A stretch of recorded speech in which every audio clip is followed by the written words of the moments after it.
Nathan, I've been thinking of our recent episode that we're going to be doing, The Beekeeper, starring Jason Statham, action film. Wait, that movie's real? Yeah, I talked about it on the fucking call with you. Jason Statham as a beekeeper. That's a real fucking movie that's coming out? I thought you were making a joke. Are you fucking serious? You didn't watch the movie? No. What? And I don't want to. I'd rather review the Bee movie. Well, fuck, you could have told me this before we were going to film the episode. I got an idea. What? We're both born into 2000's, Neves. We haven't done that decade yet. Let's just do that. Okay, we'll do that. Let's get to it.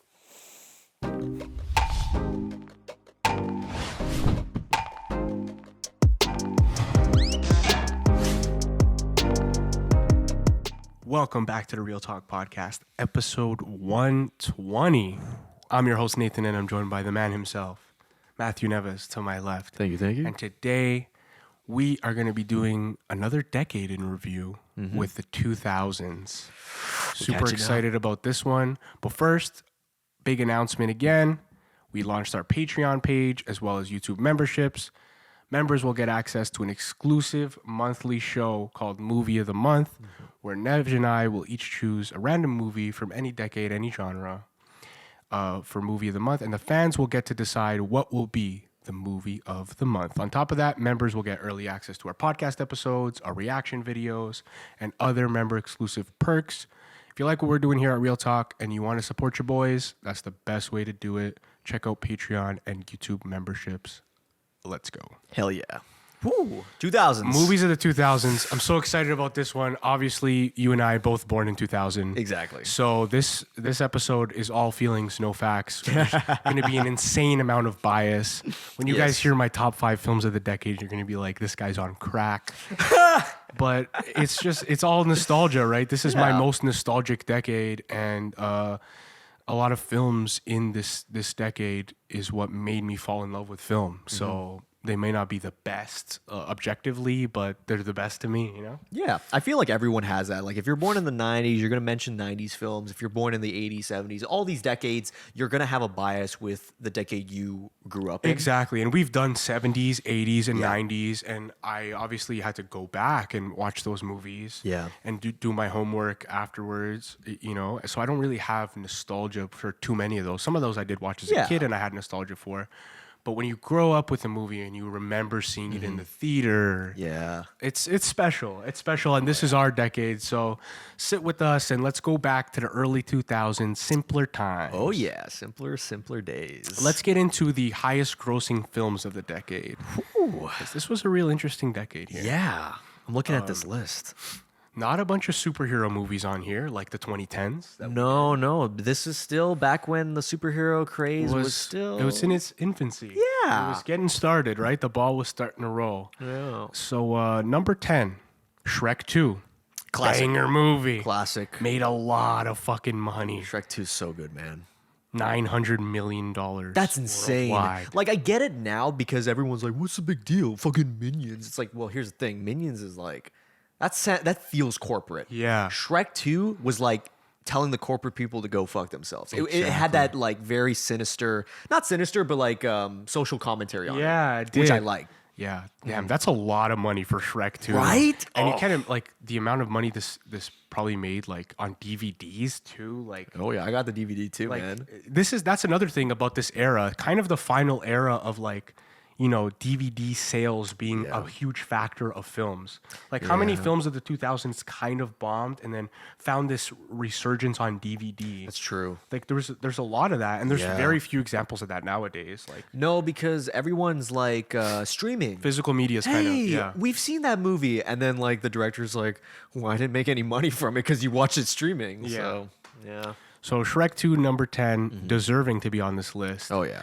And this was the era where Lord of the Rings was banging. Lord of the Rings and Lord Harry of the Potter. Rings, Two Towers is number 9. Hell yeah. Made $900 million as well, $925 million. Damn. And then number 8 is Harry Potter and the Half-Blood Prince. Number 7 is Harry Potter and the Order of the Phoenix. This really was the Harry Potter. Did you watch those as they were coming out? Were you a Harry Potter fan as a kid? I watched them. So when Deathly Hallows Part 2 came out, I read the first 4 books and I binge watched all the movies, and I waited a month until Part 2 was out because of how fucking insane the craze was. This was the last movie that I saw that literally had a lineup in the theaters. I've never seen movies with that long of a lineup this big before since. Wow. It's fucking insane. This was a franchise that didn't really grab me as a kid. I wasn't really looking out for Harry Potter films at that time. I went back and watched these when I was a teenager, all of them, and I enjoy them. Yeah. But I wish I was more involved in the craze as a kid. I feel like I would have liked them more. A little bit. I mean, for me, it was like the first movie came out when we were like one. Of 1 or course, 2 we years. couldn't have, So we couldn't have like watched those movies. But I kind of like the fact that it matured as well as the audience, you know? Yeah, that's true. So, yeah, Harry Potter and Lord of the Rings, man. Fuck, those are good ones. This one I was kind of not expecting to see on this list. Pirates of the Caribbean at World's End. Dude, have you heard of the resurgence of people talking about how good these movies are now?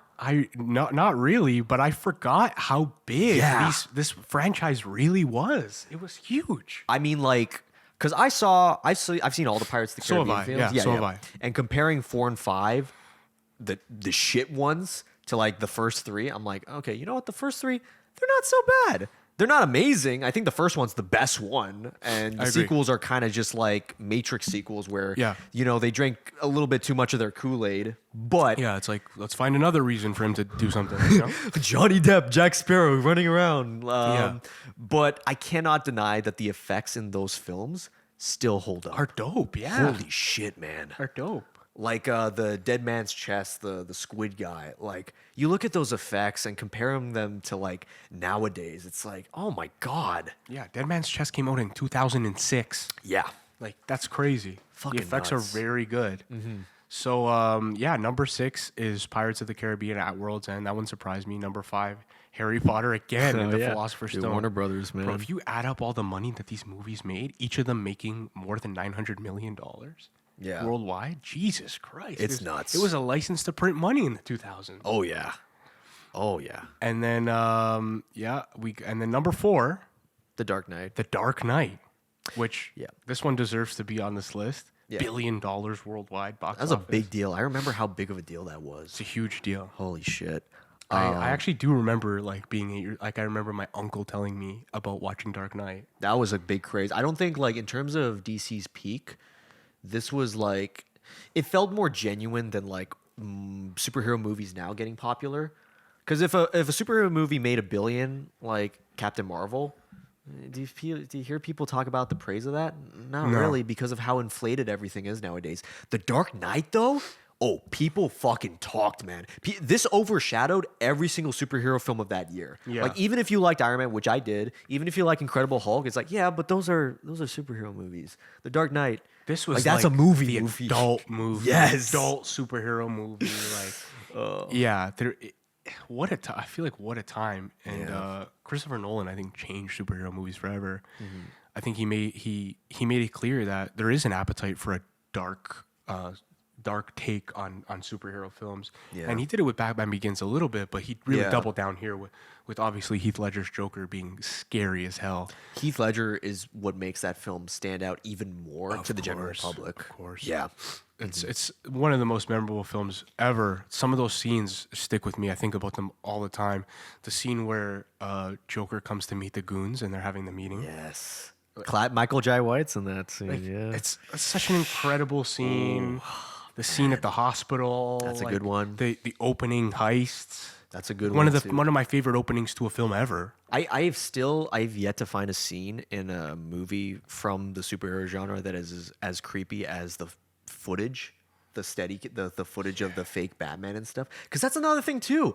There was lore behind Gotham. Like, aesthetically speaking, Gotham is just Chicago. Like, I get it. Like, Yeah. that's probably my least favorite part, is that it just looks like a town. Yeah. It looks like a city. But the best is the lore creating like Scarecrow's in the movie still, and you get these knockoff Batman that have these guns, and it's just like, oh yeah, like people would do that, 100% people would. and that's what makes it realistic. It's Yeah. like, oh shit, man. So much memorable scenes in that film. We could do a whole episode on that. I'm sure Absolutely. someday we will. Yeah, yeah. Pirates of the Caribbean, Dead Man's Chest. Again, number 3, beat out Dark Knight, made $1 billion. Damn. Number 2, Return of the King, Lord of the Rings. Yeah, that one fucking killed everything. That one made a hell of a lot of money. Yeah. And number 1 at $2 billion, almost $3 billion. Almost 3 billion, man. Avatar. Yeah, man. Jesus Christ. Something hit. Something hit. I remember my dad used to go on Box Office Mojo. Now I go on Box Office Mojo. I'm one of these guys. And he looked at the numbers and he was like, 67 million opening. That's pretty cool. And then he looked again. He's like, oh no, that's its 5th week. Like he had to refresh and be like, wait a minute. It's made 67 million 5 weeks in a row. That's so crazy. It's like, what the fuck? I know. It never had a slope. It kept on grossing money. We were old enough to remember that time. And Yeah. I remember even then talks about how revolutionary the movie was. Yeah. Of the effects. And for 2009, it really was. It still holds up at times. It holds up. Yeah, I think it absolutely does. And I think that was like the main selling point of that movie is how it was changing effects forever. And again, like we talked about with Way of Water, these films kind of have this worldwide appeal, I think, and appeal to like such a wide audience, which is why I was surprised with Way of Water's box office, but it's like, I shouldn't be surprised. It made its money. Like that's the thing. It's like when you look at these Avatar films, it's like there was so much work put into it, so much effort, and it doesn't feel rushed. Not even for one frame. It's just like, yeah, James, like he fucking knows what he's doing. Yeah. So I feel like this list kind of, when I compare it to like the 2010s list, it's similar in the sense that franchises dominate it. Yeah. But in the 2010s, it was superhero movies. It was Marvel films. It was, it was the peak of that. But this was the 2000s was the beginning of, I think, franchises dominating an era. Because in our 90s list, it didn't really look like this. There wasn't, there's 4 or 5 Harry Potters here, 3 Pirates of the Caribbean. Like, that was not the case. There was not 4 of any franchise in the 90s list. There's not 3 of any franchise in the 90s list. Right. There was maybe 1 and a sequel. Yeah, it felt like this was the year that the juggernauts. So like New Line Cinema is like, we got our Lord of the Rings. Warner Bros. Oh yeah, well we got our fucking Harry Potter. And then Disney's like, haha, that's funny. We got Pirates of the Caribbean, bitch. Yeah. And now it's just, especially the 2010s. It's like Universal's like, yeah, we got the Minions and Fast and Furious, baby. I know. And then Disney's like, oh, Star Wars and Marvel, and it's everything is just bigger. It's like the 2000s took a little bit of drugs. The 2010s, oh, they're roided. Yeah, they're fucking roided up. Roided up for sure. You're right, but I feel like people were really anticipating sequels in these franchises at this time, and I can't really say that about franchises now. Like, are people really anticipating the next Fast and Furious, next Star Wars? I don't know. Like, It's because of the fact that we got too much. It was like the 2000s was like, oh yeah, this was a nice meal. This is very good. And now the 2010s is like the heart attack grill, where it's just like, oh my god, a 50-pound burger. I can't wait to eat this shit. Yeah. Like, it was a new exciting thing to every year, every 2 years, go watch a new entry in a franchise. And I think now, like, we're kind of so accustomed to that. Like, especially with the MCU, it got too far. It wasn't once a year. I had to go watch an MCU to stay in it. I had to go every fucking 3 months or whatever. Like, right? It became too much. And it's too much. yeah, it's a reflection of greed. But this was a simpler time where we weren't tired yet. No, we still had hope. We still had hope. This is back when, like, you look at IMDb and you're just like, wow, look at all these films that are going to come out in 2018. Yeah. That's amazing. And then you watch the movies and you're like, they exist now. Yeah. Okay, so moving on, let's kind of talk about what kind of films and genres kind of shaped the decade. No bias at all here. Of course not. I believe that the 2000s is the most well-rounded decade in film. I think we found like this amazing time for animated films. Yes. Like, Jesus, the animated films that came out in the 2000s, we were incredibly lucky to be kids at that time. I think it was like kind of the last great era for comedies, if I'm being honest. It still had great like crime dramas, if that's what you're into. Still big directors like Scorsese making films, and there's still great stuff. You know, the rise of Christopher Nolan, and there's I feel like there's a lot of quality for whatever kind of film you like in the 2000s. Absolutely. I think to contrast that, I remember the Pixar run being amazing. I still think about these films day and night because of how memorable and emotional they are. And I also think about comedies too.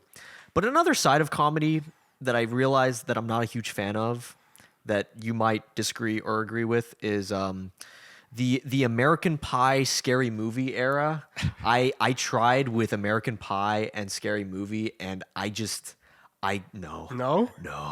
Those are not funny. For me, the beginning of that I enjoyed. I enjoy Scary Movie 1. I even enjoy Scary Movie 2. Yeah. But it got stretched too much. Do I enjoy Scary Movie 5? Fuck no. You know, like you made fun of all the horror franchises already. It was cute. Wazah. We all used to do the wazah on the phone. We all like that shit. Exactly. Right? And you know what? The Wayans definitely gave it an identity compared to... They were in their prime. Like, they were killing it. They were so funny at that time. And they were making hits in terms of, like, box office and whatnot. It's when post-Scary Movie, you look at, like, Epic Movie, Date Movie... And those Vampire movies, movie. Vampires Suck. Yeah, I saw that. Dude, I saw that film as a kid. I'm like, oh my God, it's lit. And then I watched it, I'm like, oh, this isn't funny. Yeah. And I thought it was like, oh, maybe when I grow up, I'll appreciate the joke. No, you don't. There was a lot of silly comedies in the 2000s, but some of them worked, like movies like Zoolander and shit. Yes. Extremely silly, but they worked. And then I felt like everybody thought they could write a silly comedy. Exactly. And do parodies and shit. And that's not really the case. There was just talented people like Judd Apatow and Ben Stiller and some other directors that were kind of, you know, making these bangers. They were silly, but they were funny. Yeah, there's a difference between like the director of like Epic Movie and Adam McKay with The Nice Guys and Step Brothers. Dude, those are good comedies. Those ones I fuck with because it's not just referencing like shit. Yeah. It's making a joke on the premise and dealing with like the characters in a comedic way. That's what makes a comedy work. But like that era, especially American Pie, like but you know, we get super bad. Like that's true. We get the people. I feel like this was the last era where studios were willing to take chances and not play it so safe. We get Tropic Thunder, where Robert Downey Jr. is. You know, it's like that's true. Man. We get some wild movies with some wild premises and crazy jokes, and I feel like studios were willing to take chances on comedies like that, and some of them didn't work, some of them did, but the ones that did really fucking did, and I think they're timeless. Like a movie like Superbad, so timeless. That's fair. I mean, for every like, I don't know, Deuce Bigelow, European Gigolo, you get yourself Hot Rod with Andy Samberg. That's fair. I'll give you that. So comedies I think were great. I think this was the last great decade for comedy films. Animated films, I want to go into it more because this has to be talked about, this run of animated films that we grew up with. So let's go down the nostalgia lane here. The Pixar run in the 2000s, Monsters, Inc. in 2001. Yep. It's my favorite Pixar film. Hell yeah. Finding Nemo in 2003, Incredibles in 2004, Cars in 2006, Ratatouille in 2007. That's my favorite. WALL-E in 2008, and Up in 2009. I almost just named every fucking year consecutively. Yeah. Every year, those are movies that are so memorable. Oh, they're so good. These movies are still talked about to this day. And if you didn't like Pixar, or if that wasn't enough for you, DreamWorks comes along. Oh, DreamWorks had a good run too. And DreamWorks make Shrek in 2001. They make Shark Tale in 2004. They make Wallace and Gromit in 2005. They make Madagascar in 2005. Over the Hedge in 2006. Over the Hedge, man. I had to make that list because I got nostalgia for it. Oh, man. And Kung Fu Panda in 2008, which is getting a sequel this fucking year. The fourth one, man. Oh, shit.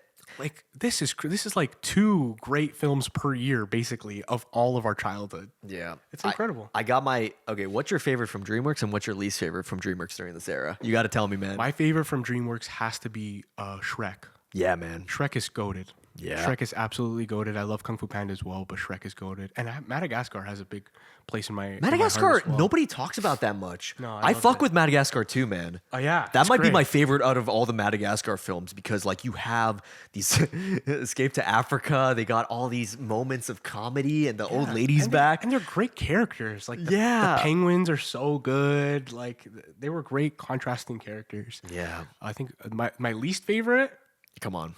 You know it. is it Shark Tale. Yeah, man. Shark Tale. Look, I get people's appeal for Shark Tale. Look, Martin Scorsese plays a pufferfish. That's awesome. With big eyebrows. Exactly. But I'm watching this movie and I'm like, this feels like a commercial at times. And it was during that era where it was bigger names than a good script. Yeah. And I could say that like my least favorite Pixar film, because my favorite Pixar film is Ratatouille. Right. But I think the weakest out of this run, which is a great fucking run, Cars. Sure. I can't with Cars. Like, I get it. Like, life is a highway. Like, wow, I'm a car. Ka-chow. But, like, Larry the Cable Guy, I'm sorry, guys. Like, even as a kid, I was like, oh, that's a rough one. But, yeah, I think maybe out of this list of hitters Amazing? only, Yeah. like saying Cars is the worst one is not even saying it's a bad movie. Like No, the rest, it's not terrible. The rest of these are fantastic. Yeah. So yeah, I think maybe I'll say Cars as well. Yeah. Do you think this is the peak of animation this decade? Honestly, like, I think there's been a lot of good animated films in, like, this decade, 2010s and 2020s, but I don't know, man. Like, you look at Pixar and DreamWorks, and they're doing way more sequels and shitty ideas now. Yeah, I mean, this decade, I'd argue that Pixar did not miss one fucking time. Yeah.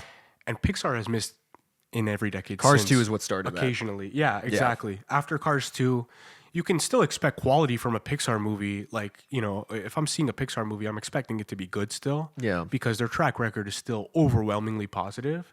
But in the 2000s, it was a guaranteed stamp of approval. Exactly. To me. Yeah, and then like DreamWorks too. Like aside from the most recent DreamWorks film I really fucked with was Puss in Boots 2. Yeah. That was really good. Yeah, it was quality. But like, fuck, man. Like, I can't name a good DreamWorks film that really stood out to me as of recent. Again, the 2000s was the peak there. So Yeah. it's hard for me not to say that. Now, obviously, maybe some nostalgia in this, but this was the peak of animated movies, man. Yeah. Also, the soundtracks for dude. Hold on. Memorable I made fun of Cars' Life as a Highway, but it does have a distinct soundtrack. Yeah, and every yeah. single one of these Pixar films do. And I fucking do. Finding Nemo soundtrack's so good. Yes. Oh my god. Yes. Every one of these Pixar films do. You're absolutely right. Oh, jeez. Incredibles has great music. Yes. Ratatouille has great music. Oh yeah.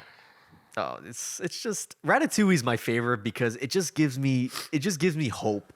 Yeah. It just gives me hope for how like It's the most clever, well-written film, I think, in the pack here. Like, it's so good. yeah, but Monsters Inc., like you said, your favorite. Like I totally get that. It's too. my favorite. I had the blue VHS tape. I watched it Yes. every single day on a loop. You can I remember just begging my aunt, like, no, it's the film just ended. Run it back again. Like that's Yeah. all I wanted to see. You know, when you're a kid and you just want to watch the thing that you love. That's amazing. So that's the one for me. But let's get off that and let's move into some of the rest of the decade here. Your notes here. You have Christopher Nolan. This was Oh the wait, ri- no. Those are the questions. Oh. Do you want to get into questions? I don't care. Yeah. How much time we have? Yeah, we're okay. good. We're good. We're good. We're Gucci, man. Let's get into questions, man. Okay, so the answer to that question for you, Nathan, you asked me who would you say is the most influential director of the 2000s? Oh yeah. I would say Nolan, and a lot of people are like, "Oh, that's an obvious answer." I'm like, I'm telling you, early 2000s Nolan is fucking peak. Yeah. He got Memento, he got Insomnia, he got The Prestige, he Bro, got Batman I Begins. just watched Memento like 3 weeks ago for the first time. The movie's so good. Isn't it amazing? And that's Nolan with a low budget. Yeah. So that's when I think studios knew, like, oh wait, if this guy can make a good movie out of $5 million, oh, we better give this He guy uses like, it so well with the story, the way he tells the story, and the way you reveal information. It doesn't need to be grand. It doesn't need to be Tenet. It's simple. No, yeah. It's simple. It's grounded. It could be confusing at times, but if you follow the plot, you're gonna get there. Yeah, it's so iconic, especially Guy Pearce's performance. Oh, in he's it. great. Eh? Yeah. Wow. That movie. I should have seen this sooner. So that's my most influential director. What would you say yours is? It's hard not to say Nolan as well. I mean, Dark Knight literally changed film. I think That too, man. You know what I mean? Like, it's hard not to say Nolan. He has so much quality. I gotta say Nolan. Okay. I decided because I did this previously with some actors preferring, and I was looking up some actors from the 2000s for you, Nathan. So there's going to be some fire questions. All right, you ready? Matt Damon or Leonardo DiCaprio? It's gotta be Leo, man. Oh, It's gotta be Leo. I mean, Matt Damon had a hell of a run. Jason Bourne? Yeah, I didn't love those as much as Okay, fair. as much as I loved Leo stuff in the 2000s. Like I think Leo in Departed is so fantastic. I mean, Matt Damon is great as well, but Leo has really iconic roles in the 2000s, I think, and it's really when you start to see Leo in his like not like childhood like pretty boy era, and he's like really digs into some roles. Grown up Leo. Yeah. And I think that's a special era. So Okay, I go Leo. I fuck with that. I'll give you another one. Sandra Bullock or Nicole Kidman? What do you think had a better run in the 2000s? Because they got some good fucking They movies. both have good films, yeah. And they're both great actresses for real. Oh, yeah. I'm gonna go Sandra though. Oh, Sandra Bullock, Miss man. Congeniality, if I can fucking say that word. I always like Sandra Bullock. I think she's a great actress. Good stuff. All right, you hit me with a question. Let me hit you with one.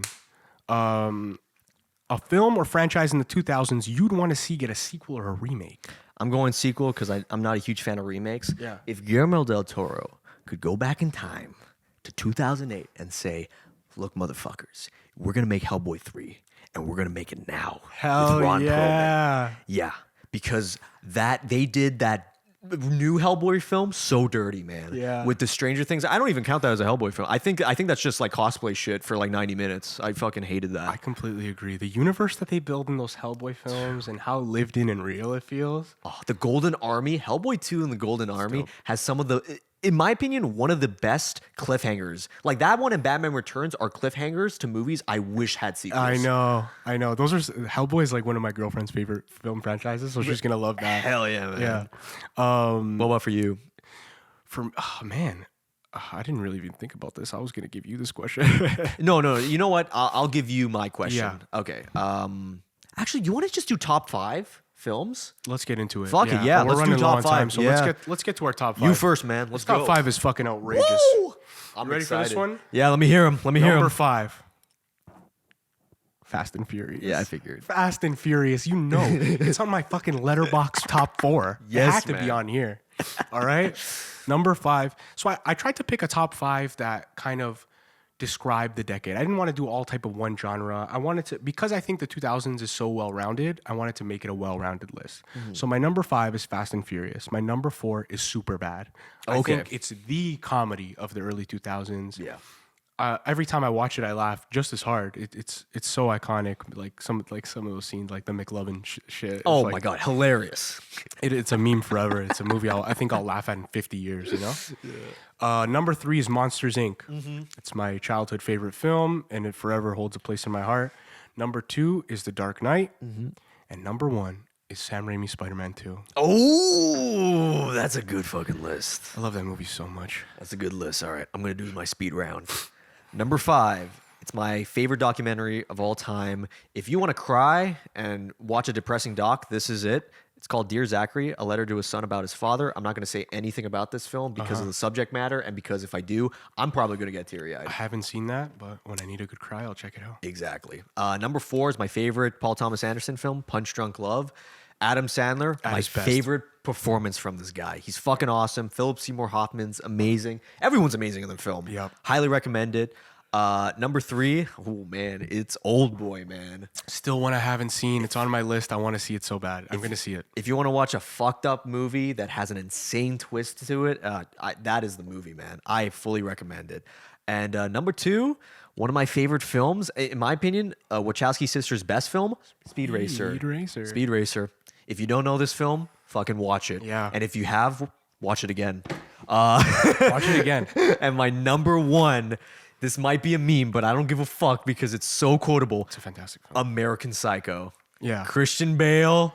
There are so many scenes I can recite. I can be there all day. It's so good. It's so messy. That movie came out in 2000. So Yep. it still had the 90s feel, kind Yes. of, but it was a 2000s film. It's so quotable. It's a great number one, Nev. Yeah. I love your list too. These are some pretty good picks that we talked about for the 2000s, I would say so. Hope you enjoyed us going back down memory lane, talking about the 2000s. Let us know what films you're nostalgic for in the 2000s. Don't forget to leave a like, comment, subscribe to your boys. Check out that Patreon. Check out that YouTube memberships, baby. We'll catch you in the next one. Take care. Brush your hair. Peace. Peace.